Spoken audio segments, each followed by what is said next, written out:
صبح کا سلام میرے تمام خاندانوں. اگر آپ نہیں جانتے ہو تو میں چارلی ہوں. ٹیکساس میں یہ عید کا اتوار ہے. میں جانتا ہوں کہ یہ افریقہ، اسرائیل، بھارت، پاکستان اور ایشیا کے دوسرے ملکوں میں عید کا اتوار ہے. افریقہ، یورپ، بہت ساری جگہوں پر، بلکہ ہر جگہ پر یہ دن آتا ہے. لیکن اب لیوبک ٹیکساس میں صبح کے 6:48 ہوئے ہیں. اس لیے اب ہم عید کو منانا شروع کر رہے ہیں. آؤ ان عبادات میں سب اچھے بنے. اور میں یہ کہنے جا رہا ہوں کہ در حقیقت وہ جی اٹھا ہے. اور میں اس صبح کے بارے میں سوچ رہا تھا. ہمارے پاس جواب کے ساتھ یہ اعلان کیوں ہے؟ اور مجھے یہ خیال آیا کہ کیا یہ جنت اور جہنم کا اعلان ہے؟ ہم جانتے ہیں یہ فاتح یسوع ہے. وہ موت سے جی اٹھا ہے اور آسمان اور زمین کی کنجیاں اس کے پاس ہے. اور شیطان شکست کھانے والا ایک دشمن ہے. یہ ہماری طرف جہنم کی تمام طاقتوں کے لیے اعلان ہے. بس ہم تسلیم کر چکے ہیں کہ یسوع مسیح بادشاہوں کا بادشاہ اور خداوندوں کا خدا جی اٹھا ہے اور سب حکومتوں نے شکست کھائی ہے. خدا کو جلال، خدا کو جلال. بس وہ جی اٹھا ہے اور در حقیقت وہ جی اٹھا ہے. Hallelujah, hallelujah, hallelujah. یہ ایک اچھی خبر ہے. بس عید کے بارے میں سوچتے ہیں. یہاں پر اب صبح سویرا ہے. میں اس کے بارے میں سوچتا ہوں کہ اسرائیل میں بھی عید کی صبح ہے. مریم اور مریم مجدلی اور سلومی قبر پر جا رہی تھیں. یا میرے خیال میں لوکا کی انجیل میں صرف مریم تھی. لیکن یہ مختلف کہانیاں ہیں اور وہاں پر مختلف لوگ ہیں. وہ یسوع کے جسم کو مناسب طریقے سے دل سے لگانا چاہتے ہیں. اب یہ وہی کہانی ہے. اس میں مختلف کردار شامل ہیں. بہرحال وہ قبر پر گئیں. وہ قبر کو ہٹانے کی کوشش کرنے جا رہی ہیں، جو کہ میرے لیے حیران کن ہے. وہ 3 عورتیں 1500 پاؤنڈ کا پتھر ہٹانے جا رہی ہیں. ان کو اب بھی اندازہ نہیں تھا کہ یسوع موت سے جی اٹھنے جا رہا ہے، حتیٰ کہ اس نے شاگردوں کو بتایا. ان کے پاس اب بھی کوئی نشان نہیں تھا کہ کیا واقعہ ہوا ہے. اور وہ وہاں پر گئیں اور فرشتے وہاں پر تھے اور انہوں نے مجھے بتایا کہ یسوع موت سے جی اٹھا ہے. اور مریم ابھی سوچ ہی رہی تھی کہ یسوع کی لاش کو کوئی لے گیا ہے. میں نہیں سوچتا ہوں کہ ابھی سورج نہیں ڈوبا جب یسوع اس پر ظاہر ہوا تھا. وہ اپنے آپ کو ظاہر کرتا ہے، اپنی شناخت کرواتا ہے. بہت خوب. وہ اپنی شناخت نہیں کراتا، وہ اسے ربونی کے طور پر پہچانتی ہے. استاد کے طور پر یوں ہی وہ گرتا ہے، وہ اسے گلے لگا لیتی ہے اور وہ کہتا ہے مجھے مت چھو، کیونکہ میں ابھی اپنے باپ کے پاس نہیں گیا ہوں. جو کہ میرے لیے ایک دلچسپ خیال ہے. لیکن عبرانیوں ہمیں بتاتا ہے کہ جب وہ آسمان پر گیا تو وہ سب سے پہلے آسمان پر پاک جگہ پر گیا، جس میں یہودیوں کی ہیکل، مقدس مقام اور ہولی آف ہولیز تیار کیا گیا تھا. اس نے آسمان کے رحم کے تخت پر اپنا خون چھڑکایا تھا. یہ ہر سال کیا جاتا تھا کیونکہ یہ گناہ کے لیے آخری قربانی نہیں تھی. یہ ہر سال دہرائی جاتی تھی کیونکہ قربانی نامکمل تھی. لیکن جب یسوع آسمان پر چڑھ گیا، مریم کو نظر آنے کے بعد اس نے اپنا خون رحم کے تخت پر چھڑکا. یہ آخری رحم کے تخت پر خون کا چھڑکاؤ تھا کیونکہ یہ گناہ کے بغیر کامل قربانی تھی. اور یہ یسوع کی موت کے وسیلے گناہ کے لیے ہمیشہ کے لیے تیار کی گئی تھی. اور یہ ایک اچھی خبر ہے. میں تجھے بتاتا ہوں یہ ایک اچھی خبر ہے. دوسرا نقطہ نیرو پر دیکھنا چاہتا ہوں. دانیل پر ہاتھ کے بعد میں سوچتا ہوں کہ باب 9 ہمیں بتاتا ہے کہ یسوع ہے جو ابن آدم ہے، جو قدیم اچھے دنوں کے بعد ظاہر ہوا، جو کہ پیدا کرنے والا ہے. اور اس نے حکومت اور قوت دی ہے اور ایک بادشاہت جس پر وہ حکمرانی کرے گا، اور اس کی بادشاہی کے دنوں کا آخر نہ ہوگا، اور یہ ہمیشہ سے ہمیشہ تک کی بادشاہی ہوگی. اور وہ بادشاہوں کا بادشاہ اور خداوندوں کا خدا کے طور پر حکومت کر رہا ہے۔ ہمارے پاس انتخاب ہے، ہم اس کے آگے گھٹنے ٹیک سکتے ہیں اور اسے اپنا خداوند اور نجات دہندہ قبول کر سکتے ہیں۔ یہ ہم آخری فیصلے پر ہوں گے۔ اب یہ بہتر راہ ہے۔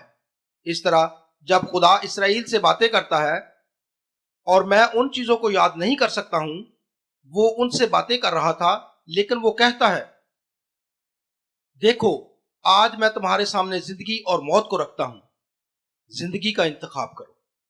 ٹھیک، اگر ہم اس کے آگے جھکنے جا رہے ہیں، اب ہم یہ کر سکتے ہیں، ہم یہ روزے قیامت کے دن کر سکتے ہیں۔ اب یہ بہتر ہے۔ بس دوسرا، جب یسوع صلیب پر لٹک رہا تھا، آخری بات جو اس نے مرنے سے پہلے کہی تمام ہوا، اور جب اس نے آخری سانس لیا اور مر گیا تو ہیکل کا پردہ پھٹ کر 2 حصے ہو گیا۔ اب میری سمجھ یہ ہے کہ پردہ 6 فٹ موٹا تھا۔ یہ موٹا تھا، ہو سکتا ہے یہ غلط ہو، لیکن یہ میری سمجھ کے مطابق ہے۔ بس یا تو کسی نے خدا باپ یا فرشتوں نے ایسا کرنے کا حکم دیا ہے، کسی نے وہ پردہ اٹھایا اور اسے درمیان سے پھاڑ دیا۔ اب یہ پردہ گناہ کو پیش کرتا ہے جو ہمیں خدا باپ سے جدا کرتا ہے، اور جب یسوع صلیب پر مر گیا تب اس نے کہا تمام ہوا۔ برے کی قربانی کی موت مکمل ہو گئی اور تمام انسانوں کے لیے کفارے کے مکمل طور پر راستے کھل گئے اور یہ ختم ہو گیا۔ اور اگرچہ ہم اس قربانی کو اتوار کی صبح تک مکمل ہوتے ہوئے نہیں دیکھتے ہیں، تو یسوع جی اٹھا ہے، تو یسوع کا جی اٹھنا ایک حقیقت ہے۔ یسوع مر گیا، جہنم کی تمام قوتیں اسے مردہ رکھنے جا رہی ہیں۔ وہ موت سے جی اٹھنے والا ہے۔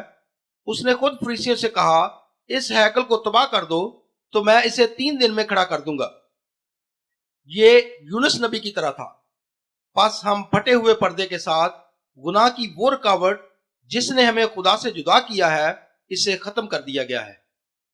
وہ لوگ جنہوں نے یسوع کو اپنا خداوند اور نجات دہندہ قبول کیا ہے، اگر ہم یسوع کو اپنا خداوند اور نجات دہندہ قبول کرتے ہیں، گناہ کا پردہ ختم ہو گیا ہے اور ہم باپ کی موجودگی تک مفت رسائی رکھتے ہیں، کیونکہ یسوع نے ہمارے لیے قیمت ادا کی ہے، کیونکہ یسوع نے ہمارے لیے قیمت ادا کر دی ہے۔ عبرانیوں ہمیں بتاتا ہے کہ ہمیں فضل کے تخت کے قریب رہنا چاہیے۔ نہ صرف ہم خدا کے کمرے کے تخت میں پہنچتے ہیں، بلکہ ہمیں فضل کے تخت کے قریب رہنے کی ترغیب دی جاتی ہے، اسی طرح جیسے مریم یسوع کے پاس بیٹھی تھی اور ہمیں باپ کی موجودگی میں فضل کے تخت کے قریب ہونے کی حوصلہ افزائی دی گئی ہے۔ اپنے بادشاہ اور خداوند یسوع کے ساتھ بیٹھ کر، دراصل کلسیوں میں بتاتا ہے کہ یہاں پر مسیح کے ساتھ آسمانی جگہوں پر بٹھایا گیا تھا، لیکن ہمارا ہر روز چلنا اور اسے سمجھنے سے ہم آزاد ہو جاتے ہیں۔ ہمارے پاس اس کی حضوری تک پہنچنے کی مفت رسائی ہے جو کہ یسوع نے پورا کیا ہے۔ وہ میری معافی کا سبب ہے اور یہ اچھی خبر ہے۔ جب یسوع جہنم سے باہر آیا اور موت سے جی اٹھا، وہ موت اور جہنم کی کنجیاں اپنے ساتھ لایا۔ اس کا مطلب ہے کہ جو کچھ جہنم میں ہوا، شیطان کے پاس کوئی اختیار نہیں اور وہ مزید موت پر اختیار نہیں رکھتا ہے۔ یسوع کے پاس دونوں کا اختیار ہے۔ اس لیے اگر ہم اپنے دل مسیح کو دے چکے ہیں اور اسے اپنا خداوند اور نجات دہندہ تسلیم کر چکے ہیں، تو پھر ہمیں موت سے ڈرنے کی ضرورت نہیں ہے، کیونکہ ہمارے پاس اس وقت تک رسائی ہے جب ہم مرتے ہیں تو ہمارا جسم خدا کے ساتھ موجود ہوتا ہے۔ مجھے افسوس ہے، میرے گلے میں آج صبح سے خراش ہے، اس لیے اس کے پاس موت اور جہنم کی کنجیاں ہیں۔ شیطان ایک شکست یافتہ دشمن ہے، اور جب تک ہم عہد کے اصولوں پر چلتے ہیں تو ہمارے اوپر کسی کا اختیار نہیں ہے۔ ہمارے پاس صرف وہ اختیار ہے جو اس کے پاس ہے، جو ہمیں اس کی طرف سے دیا گیا ہے، اور یہ اچھی خبر ہے۔ آگے 2 چیزیں ہیں اور شاید وہی چیزیں ہیں، لیکن ہم بادشاہت میں ان 2 مختلف چیزوں کے بارے میں سیکھتے ہیں۔ نیا عہد جس کی یرمیہ نے گواہی دی ہے، یرمیہ 31 کے مطابق، اور آخری دنوں میں خدا اسرائیل اور یہودیہ کے ساتھ نیا عہد قائم کرے گا، اور یسوع میں نیا عہد قائم کیا گیا ہے۔ عبرانیوں 2 مختلف جگہوں کے بارے میں بات کرتا ہے، لیکن یسوع میں نیا عہد قائم کیا گیا ہے۔ نیا عہد اس کے خون کی بنیاد ہے، اس لیے اب جانوروں کی قربانی کی ضرورت نہیں ہے۔ ایک بار پھر آسمانی تخت پر اس کے خون کا چھڑکاؤ ساری ابدیت کے لیے خون کا آخری چھڑکاؤ تھا۔ اس لیے ہم نئے عہد کے تحت ہیں۔ یہاں پر ایک عہد ہے جو میں سمجھتا ہوں یہ خدا اور باپ اور یسوع کو بطور انسان کے درمیان قائم کیا گیا ہے، یا عہد میں انسان کا نمائندہ۔ جب ہم اپنے خداوند اور نجات دہندہ کے طور پر یسوع کے پاس آتے ہیں تو ہم اس کے اختیار کے تحت عہد میں آتے ہیں۔ اس کی پناہ میں ہم اپنے معیار پر نہیں آتے ہیں، یہ صرف اس کا معیار ہے جس میں ہم اس کی موت اور اس کے جی اٹھنے کی وجہ سے آتے ہیں۔ اس لیے عہد کے شہری ہوتے ہوئے، عہد کے حصہ دار ہوتے ہوئے، پھر ہم تسلیم کرنے کے ساتھ آتے ہیں۔ ہو سکتا ہے کہ فوراً نہیں بلکہ ہم جلد سیکھ جاتے ہیں کہ اگر ہم نئے عہد کے رکن ہیں تو ہم نئے عہد کے اصولوں کے مطابق چلتے ہیں، اور یہ نیا عہد نامہ ہے۔ یوحنا کی انجیل میں یسوع نے کہا کہ اگر ہم اس سے محبت کرتے ہیں تو ہم اس کے حکموں پر عمل کریں گے۔ ایک اور جگہ پر اس نے کہا کہ اگر ہم اس کے حکموں پر عمل کرتے ہیں تو خدا کی محبت ہمارے ساتھ ہوگی، اور باپ اور بیٹے کی محبت بھی ہمارے ساتھ ہوگی، اور یہ ایک اچھی خبر ہے۔ آخر میں یسوع مسیح کی موت اور جی اٹھنے کی وجہ سے زمین پر خدا کی بادشاہی قائم ہوئی ہے۔ جب سے خدا نے جو کچھ بنایا ہے، ہر چیز کو اس نے بنایا ہے، آسمان اور زمین کو، انسان اور فرشتوں کو، اور زمین کے سب پالتو جانوروں کو بنایا ہے، اور یسوع کو خدا کی ساری بادشاہت کا بادشاہ اور خداوندوں کا خدا کہا گیا ہے۔ جب ہم نئے سرے سے پیدا ہوتے ہیں تو حوالہ ہمیں سکھاتا ہے کہ ہمیں اندھیرے کی بادشاہت سے حیرت انگیز روشنی کی بادشاہی میں منتقل کر دیا گیا ہے، اور یہاں پر یسوع بادشاہوں کا بادشاہ اور خداوندوں کا خدا ہے۔ جب ہم نئے سرے سے پیدا ہوتے ہیں تو ہم زمین پر مسافر ہوتے ہیں۔ حوالہ ہمیں سکھاتا ہے کہ ہم زمین پر اس کی بادشاہت کا اعلان کرنے کے لیے اس کے سفیر ہیں۔ اس کی حکمرانی اور اس کے سفیر ہوتے ہوئے اس کی بادشاہت کو لاتے ہیں۔ اس کے اصول ہماری زندگی میں ہیں۔ اب خدا کی بادشاہی ایک بادشاہت ہے جو کہ ابھی نہیں ہے۔ یہ بادشاہت ہے جو موجود ہے، اور ہم زمین کی بادشاہت کو لا سکتے ہیں۔ اس کی تابعداری اور اس کے اصولوں پر چلنے سے انجیل کی منادی کر رہے ہیں۔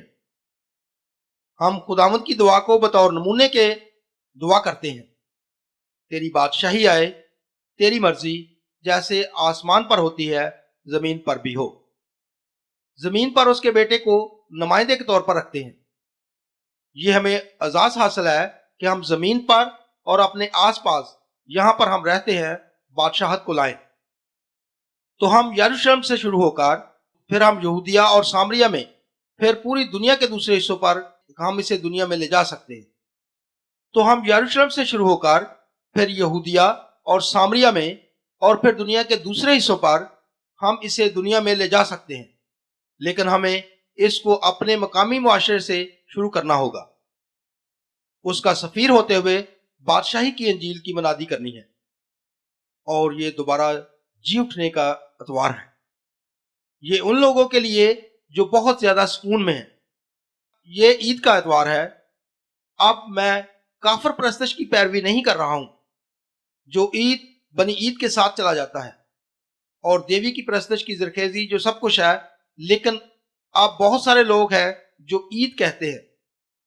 وہ واقعی مسیح کے دوبارہ جی اٹھنے کو تسلیم کرتے ہیں، اور میں سمجھتا ہوں کہ وہ در حقیقت جی اٹھا ہے۔ یہ مکمل طور پر سچ ہے، وہ موت سے جی اٹھا ہے۔ اگر یہودی رہنما اور رومی رہنما یسوع کی لاش کو تلاش کرنے کے قابل ہوتے تو وہ اس حقیقت کو غلط ثابت کرنے کے لیے عوامی جگہ پر رکھتے کہ شاگردوں نے اعلان کیا تھا کہ وہ مردوں میں سے جی اٹھا ہے۔ اگر شاگردوں نے یسوع کی موت سے جی اٹھنے کی کہانی بنا لی ہوتی تو پھر یہ بہت کم امکان ہے کہ پھر انہیں شہید کی موت کا بہت زیادہ نقصان اٹھانا پڑتا۔ اگر وہ واقعی جانتے کہ یہ جھوٹ ہے، انہوں نے لاش چرا لی تھی، جب دکھ اور مصیبت اور ہر چیز آئی تو وہ انکار کر سکتے تھے، لیکن اب وہ جانتے تھے کہ یسوع موت سے جی اٹھا ہے اور انہوں نے اس پر اپنی زندگی کی بازی لگا دی۔ اس سچائی کی منادی میں یوحنا نے اپنا سب کچھ لے دیا۔ اگر یسوع کا موت سے دوبارہ جی اٹھنا ایک حقیقی سچائی نہیں تھی، اعمال کی کتاب میں یسوع 2 دفعہ قدیم یہودی کونسل کے سامنے کھڑا کیا گیا۔ وہ ان پر دباؤ ڈال سکتے تھے اور لاش کو لانے کے لیے مجبور کر سکتے تھے، اور پھر دوبارہ تم نے موت کی دھمکی دی ہے۔ پھر وہ پیچھے ہٹ جائیں گے اگر وہ وہی ہیں جو منادی کر رہے ہیں کہ یہ سچائی نہیں ہے، لیکن پھر انہوں نے پطرس اور یوحنا کا سامنا نہیں کیا ہے۔ قدیم یہودی کونسل کے ساتھ مزید 2 حصوں میں جسم کو حاصل نہیں کیا جسے وہ چرا کر لے گئے تھے۔ اس لیے قدیم یہودی کونسل نے سمجھا کہ یسوع موت سے جی اٹھا ہے، اور وہ سچائی کو دبانے کی کوشش کر رہے ہیں تاکہ اسے جھوٹ ثابت نہ کیا جا سکے بلکہ سچائی کو دبایا جائے۔ اس لیے یسوع موت سے جی اٹھا یہ حقیقت ہے، یہ ایک اچھی خبر ہے، کیونکہ مردے کے دوبارہ جی اٹھنے کے بغیر مسیح کو استعمال کرنے کے لیے کوئی زندگی نہیں ہے۔ میں اس کی بے پناہ محبت، رحم اور فضل کے لیے اسے جلال دیتا ہوں، جس نے اپنے اکلوتے بیٹے کو مصلوب ہونے کی اجازت دی اور پھر موت سے دوبارہ جی اٹھ کر ہمیشہ کے لیے تمام انسانوں کے گناہ کے لیے آخری قربانی بن گیا۔ میرے بہن بھائیوں، میں تجھے برکت دیتا ہوں، اور اگر تم یسوع کو اپنے خداوند اور نجات دہندہ کے طور پر نہیں جانتے ہو، یہ بہت آسان عمل ہے۔ حوالے بلندی کے عمل کو سکھاتے ہیں۔ یہ خدا سے توبہ اور مسیح پر ایمان رکھنا ہے۔ یہی تھا جو پولوس نے افسس کی کلیسیا کے رہنماؤں کو بتایا تھا۔